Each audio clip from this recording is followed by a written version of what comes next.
Hello everyone, welcome back to my new video. कैसे हैं आप सभी? आई होप आप सब एकदम अच्छे होंगे और मैं भी बिल्कुल ठीक हूँ। तो गर्मी का मौसम आ गया है और इस गर्मी के मौसम में ना गर्म हवा और लू चलती है, जिसकी वजह से ना हमारा घर जल्दी जल्दी गंदा हो जाता है। तो हम ऐसा क्या करें जिसकी वजह से हमारा घर हमेशा साफ़ सुथरा रहे, चाहे वो किचन हो चाहे घर का कोई भी कोना हो। तो मेरी जो आदतें हैं वो मैं आज आप लोगों के साथ शेयर कर रही हूँ कि मैं अपने घर के काम को किस तरीके से मैनेज करती हूँ और अपने घर की जो साफ़ सफाई है वो किस तरीके से करती हूँ। तो जब भी हमारे खाने का काम हो जाता है, हम लोग सब ब्रेकफास्ट या लंच डिनर कर लेते हैं, तो मैं हाथों हाथ सारे बर्तन मांज के धो के रख देती हूँ और अपने सिंक को ना पूरी तरीके से खाली करके रखती हूँ। क्योंकि जब भी हमारे घर में जूठे बर्तन पड़े रहते हैं ना, एक तो वो क्या होता है, स्मेल करते हैं, और दूसरा गंदगी होने की वजह से कीड़े मकोड़े भी आने के चांसेस बढ़ जाते हैं। तो सबसे पहले क्या करें, आप खा के तुरंत बर्तन मांज लें, जिससे कि आपका सिंक खाली रहे और आपको हेडेक भी ना हो। और अभी ना इस मौसम में जो ना पानी काफ़ी ज़्यादा हार्ड आ रहा है, जिसकी वजह से क्या होता है ना, स्ट्रेन आ जाता है और बहुत ज़्यादा ना गंदा लगता है, सिंक हो चाहे वो टैप वगैरह हो किचन की। तो अभी मैं हाथों हाथ क्या करूँगी, बर्तन धो करके पूरा जो है ना अपना काउंटर टॉप साफ़ करूँगी। और वॉश बेसिन के आसपास ना जाने कितनी बार हम लोग टैप खोलते हैं, तो जो भी हार्ड वाटर का दाग होता है ना वो लग जाता है और वो देखने में बहुत गंदा लगता है। तो आप देख सकते हैं मेरी सिंक में अभी यहाँ पे ना कितनी ज़्यादा हार्ड वाटर के जितने भी दाग है ना वो बने हुए हैं, ऐसे ही नल पे है। तो अभी मैं क्या करूँगी, इसका एक अचूक उपाय है, वो है कोलगेट। तो आप इसे ना किसी भी स्क्रबर में ले लें और अच्छी तरीके से रगड़ करके 5-7 दिन में या 10 दिन में एक बार साफ़ करें। इससे क्या होगा कि जितने भी हार्ड वाटर का दाग है वो सारा निकल जाएगा और वॉश बेसिन और टैप जो है वो अच्छी से चमक जाएगी। और अभी जो है ना हार्ड वाटर यहाँ पे जो है ना बहुत ज़्यादा आता है, क्योंकि यहाँ पे पानी की जो है ना स्कार्सिटी है थोड़ी सी, और जितने भी टैंकर्स आते हैं ना वो वाटर जो होता है हार्ड ही होता है। इसकी वजह से ना बहुत जल्दी जल्दी पानी के दाग लग जाते हैं। अगर आप हफ्ते 10 दिन में भी इस तरीके से साफ़ कर लेंगे ना तो बिल्कुल चमक जाएगा और शाइन करने लग जाएगा। और आप डेली में अगर थोड़ी भी सफाई करेंगे ना इसकी, तो ये बिल्कुल साफ़ सुथरा दिखेगा। अब इसकी जो प्लेट है, इसमें ना जाने कितनी बार हम लोग खाना खाते हैं और जूठन फंसता है, इसकी वजह से जो है ना इसकी प्लेट भी गंदी हो जाती है। तो इसे भी मैं थोड़ा सा ना अभी ब्रश से रगड़ दूंगी ताकि ये भी बिल्कुल साफ़ हो जाए और चमक जाए। तो देखिए, ये सबसे अच्छा तरीका है वॉश बेसिन को ना चमकाने के लिए, और बिल्कुल साइन ऐसे करने लग जाता है जैसे कि आपकी वॉश बेसिन ना आज ही लगी और बिल्कुल नई जैसी लगने लगती है। तो अभी मैं आपको वॉश करके दिखाती हूँ इसको। और एक बार ना सिर्फ ब्रश से जो है ना, मैंने ये टूथ ब्रश लिए, इससे साफ़ कर देने के बाद ही ना बिल्कुल चमक जाएगी ये। और इस तरीके से ना अगर आप आधी घंटा अपने घर में सारी चीज़ों को साफ़ सफाई के लिए देते हैं ना, तो गर्मी का मौसम हो चाहे सर्दी का या बारिश का, आपका घर हमेशा चमकता रहेगा। तो देखिए, ये प्लेट भी बिल्कुल साफ़ हो गई है और अब मैं ना टैप को भी धो दूँगी और वॉश बेसिन धो दूँगी। तो ये कुछ ईजी हैबिट्स है जिसे आप अपना करके अपना घर हमेशा चमकता हुआ और साफ़ सुथरा रख सकते हैं। अगर हम डेली में बहुत सारे काम को जमा कर लेते हैं और नहीं करते, ये सोचते हैं कि आज कर लेंगे कल कर लेंगे, तो हमारा काम भी नहीं हो पाता है और फिर जब हम एक दिन करते हैं ना तो हमें बहुत भारी लगता है। तो यहाँ देखिए, वॉश बेसिन भी एकदम चमक गया है और साथ में जो है टैप वो भी। तो चलिए, अब बारी आती है दूसरे काम की। तो जब भी हम खाना बनाते हैं तो सब्जी छौंकते हैं, किसी चीज़ में तड़का लगाते हैं, तो मेरे जो किचन में है ना चिमनी वगैरह नहीं लगी हुई है, इसकी वजह से बहुत जल्दी जल्दी ना चिकनाई फैल जाती है और ये ना स्विच बोर्ड भी जो है इसकी वजह से जल्दी गंदा होता है। डस्ट तो आती है, साथ में चिकनाई भी लग जाती है। तो मेरे पास ना अभी यहाँ पे कॉलीन था तो मैंने इसका यूज़ किया। आप ना इसकी जगह पे जो नेल पेंट रिमूवर आता है ना उसका भी यूज़ कर सकते हैं, इससे भी बहुत अच्छी से साफ़ होता है। अभी मेरे पास था नहीं तो मैंने कॉलीन से साफ़ कर दिया। तो मैंने 2 बोर्ड लगे हुए किचन में और एक जो है ना मेरा फ़िल्टर की तरफ लगा हुआ है, तो मैंने सारे ही स्विच बोर्ड जो है ना अभी साफ़ कर दिए और बिल्कुल चमक गए। तो जब हम किसी भी चीज़ की सफाई कर रहे हैं तो पूरी ही करेंगे, चाहे वो सिंक एरिया हो, चाहे हमारे किचन में काउंटर टॉप हो, या फिर हमारे स्विच बोर्ड हो, या किचन में लगी हुई टाइल्स हो। तो सारी ही चीज़ों की सफाई करनी पड़ती है, तभी जा कर के हमारा घर चमकता है। और इन कामों के लिए हमें बहुत ज़्यादा टाइम देने की ज़रूरत नहीं है। हर काम में आप 5-5 मिनट भी देंगे तो ओवरऑल आप लगा लो आधी घंटे की भी अगर आप सफाई करते हैं तो आपका घर बिल्कुल चमकने लगता है। तो यहाँ पे देखिए, मैं ना फ़िल्टर को भी अभी साफ़ कर दे रही हूँ, क्योंकि आरओ को हम ना जाने कितनी बार खोलते हैं पानी लेने के लिए।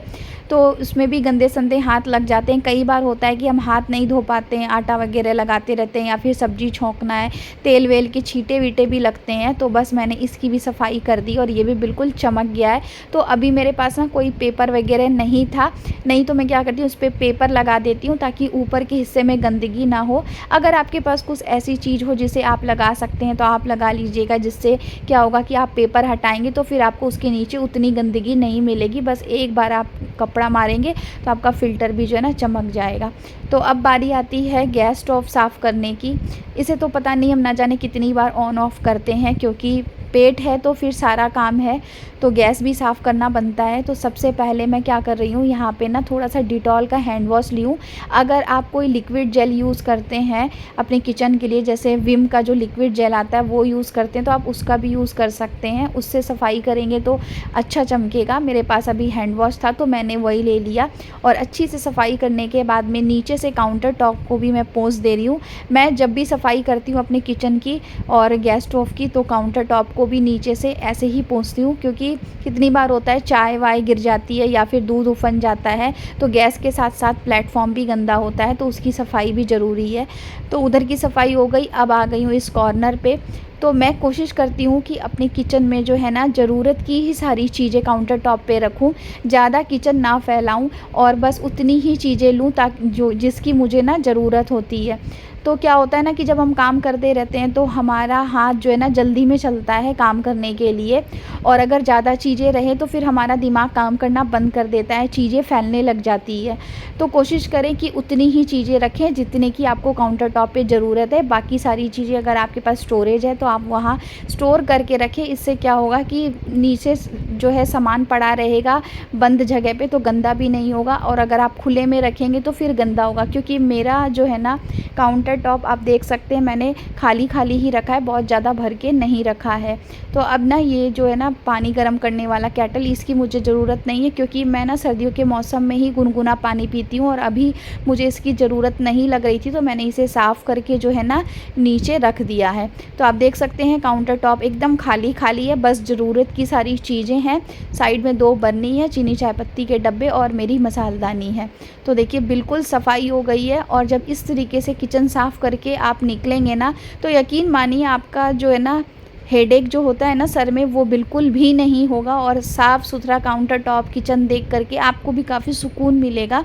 तो मेरा किचन जो है बिल्कुल ओपन है, कोई भी अचानक से आ जाता है हॉल में, अगर यहाँ खड़ा हो तो उसे तुरंत मेरा किचन दिखाई देगा। इसकी वजह से क्या होता है कि मैं हर घड़ी अपना किचन इसी तरीके से साफ़ करती हूँ। और अब बारी आती है किचन के बाद में फ्रिज साफ़ करने की।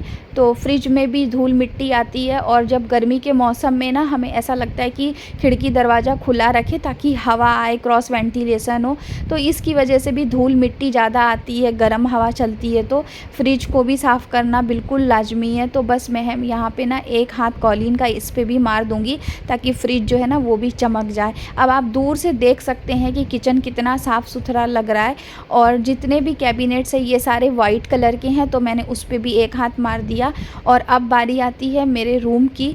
तो अब इस रूम की जो बेडशीट है मैं अभी तुरंत बिछा रही हूँ, और गर्मियों में ना कॉटन की बेडशीट बहुत अच्छी लगती है, तो कोशिश करें कि लाइट कलर की या फिर जो है ना कॉटन की बेडशीट बिछाएं, और हर दूसरे दिन उसे चेंज कर दें, क्योंकि स्वेटिंग वगैरह होती है और हम बिस्तर पे सोते हैं तो फिर अच्छा नहीं लगता है। साफ़ सुथरी बिस्तर पे सोएंगे और घर में वैसे भी पॉजिटिविटी आती है, तो बेड तो हमेशा साफ़ सुथरा रहना चाहिए। और कॉटन की बेडशीट का अगर यूज़ करते हैं तो वैसे भी गर्मी थोड़ी कम लगती है। तो यहाँ पे देखिए मैंने अच्छी से बेडशीट बिछा दी और साथ में रख दी है पिलो। तो ये एरिया भी साफ़ हो गया है, और अब बारी आती है ड्रेसिंग टेबल को साफ़ करने की। तो विंडो जो है ना ड्रेसिंग टेबल के एकदम पास में है, और जब भी जाली लगा के रखो तो क्या होता है कि थोड़ी हवा कम आती है, और जाली हटा दो फिर डस्ट आने लगती है। तो जो भी हो सफाई तो करनी ही पड़ती है हमें, और हर 5-5 मिनट जो है हमारा कीमती भी होता है, लेकिन इस 5 मिनट को देने के बाद हमें ना जाने कितने टाइम के लिए रिलैक्स मिल जाता है, ये तो आप समझ ही सकते हैं। तो मैं क्या करती हूँ 5 मिनट ही सही, लेकिन डस्टिंग ज़रूर करती हूँ अपने घर के हर कोने की, ताकि मेरे साथ जो है ना एक साथ काम का प्रेशर ना बने। तो यहाँ पे देखिए मैंने लैंप वगैरह भी अच्छी से साफ़ कर दी है और मैट हटा करके इस पे जो भी फ्लावर पॉट ये सब रखा है वो हटा के अच्छी से साफ़ कर दूँगी। और कोशिश करें कि अपने बेडरूम में थोड़ी सी ग्रीनरी ऐड करें। अभी मेरे पास जो है ना प्लांट नहीं है, मैं लेके आऊँगी। और मुझे ना बहुत अच्छा लगता है, मनी प्लांट था लेकिन बेडरूम में मनी प्लांट की कोई भी लत्तड़ वगैरह लगानी चाहिए कि नहीं, मुझे आइडिया नहीं है तो मैंने नहीं लगाया। अगर आप लोगों में से किसी को भी पता होगा तो बता दीजिएगा। तो ये जो साइड टेबल है ना ये वाइट कलर की है, तो इसमें बहुत जल्दी धूल भी दिखाई देने लगती है और वाइट कलर होने की वजह से थोड़ा भी ना दाग वाग लगे तो दिखाई देता है। तो इसे हर दूसरे दिन मैं इसी तरीके से साफ़ कर देती हूँ ताकि ये भी बिल्कुल साफ़ सुथरी रहे। चाहे कोई भी हिस्सा हो घर का, डस्टिंग या फिर क्लीनिंग मांगता ही है। और हम इसी तरीके से अपने घर के हर काम को मैनेज करके चले तो वही काम जो है ना हमारे लिए बहुत हद तक जो है ईज़ी हो जाता है और हल्का हो जाता है और हमें भी काफ़ी अच्छा लगता है। घर में पॉजिटिविटी आती है और जब कोई अचानक से मेहमान आ जाए तो हमें ये टेंशन नहीं रहेगी कि हमारा घर जो है वो गंदा है। तो यहाँ पे देखिए मैंने मैट को अच्छी से झाड़ के दोबारा लगा दिया और लैंप लगा दी है। ये लैंप जो है ना मुझे बहुत पसंद आती है रात के टाइम में, ख़ास करके अब गर्मियों के मौसम में ना ज़्यादा लाइट वाइट नहीं जलाने का मन करता है तो ये लैंप जला के छोड़ देती हूँ। इसकी रोशनी जो है ना कमरे में बहुत अच्छी लगती है। तो वीडियो अच्छी लगी हो तो लाइक कर दीजिएगा, चैनल पे न्यू है तो सब्सक्राइब कर लीजिएगा अगर आपने मेरा चैनल अभी तक सब्सक्राइब नहीं किया है तो, और शेयर भी कर दीजिएगा। Bye bye.